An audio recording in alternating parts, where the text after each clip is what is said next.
We will continue our discussion about the matrices stiffness, how these matrices stiffness affect the TGF-beta treatment.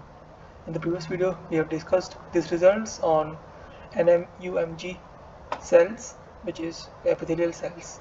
So, however, they wanted to confirm whether those observations were not specific to particular cell lines, so they did the similar studies on different cell lines, that is MDCK cells. Sorry, these are also epithelial in nature. So they check them on these two different conditions. First one is the rigid condition and the compliant condition. So compliant condition is basically the lowest stiff matrices, that is around 0.4 kilopascal, and rigid condition is around 8 kilopascal. And they are able to see the similar result observations that they have seen in the when they did this studies in these NMuMG cells.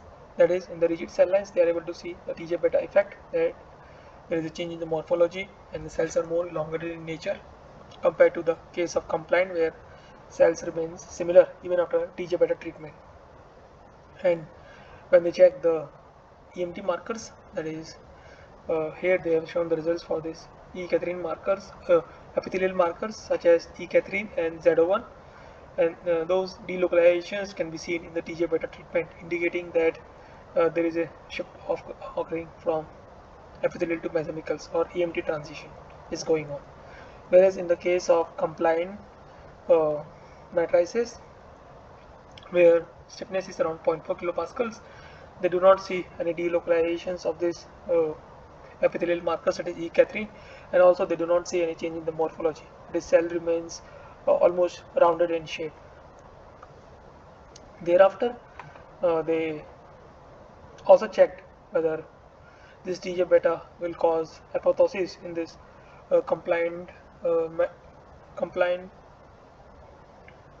matrices grown cells, or cells grown on the compliant matrices, that is on the lower stiff cells, and they are able to, and they checked these caspase 3 positive cells. So in the 0.4 kilopascals, the rise in the caspase 3 positive cells is significantly higher in the TGF-beta treated conditions compared to the non-TGF-beta treated conditions. Whereas for the case of rigid cells, or for the case of 5 kilopascals and 60 kilopascals, the increase in the apoptotic markers, that is caspase 3, is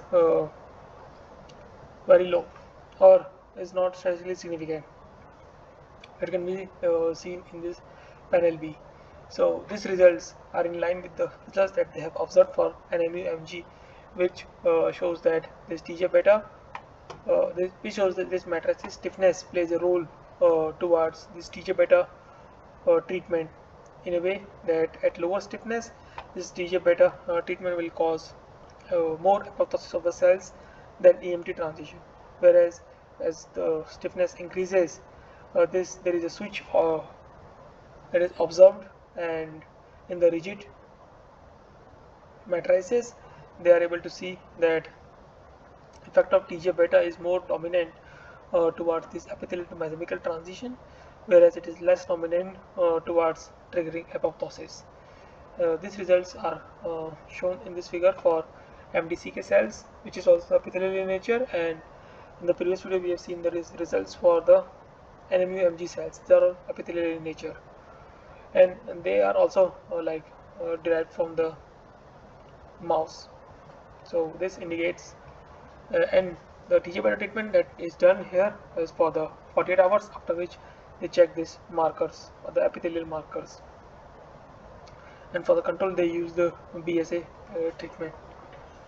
So I hope now we understood, and researchers shows that this trend is not limited to a particular cell lines, but they checked it for the two different cell lines, and both of them shows similar results, indicating that this could be the nature of TGF-beta treatment and matrices stiffness, how they interact with each other.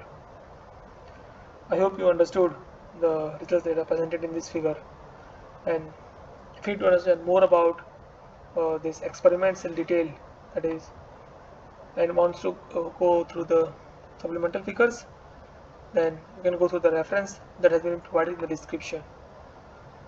And so that's all for this video. Thank you for your time.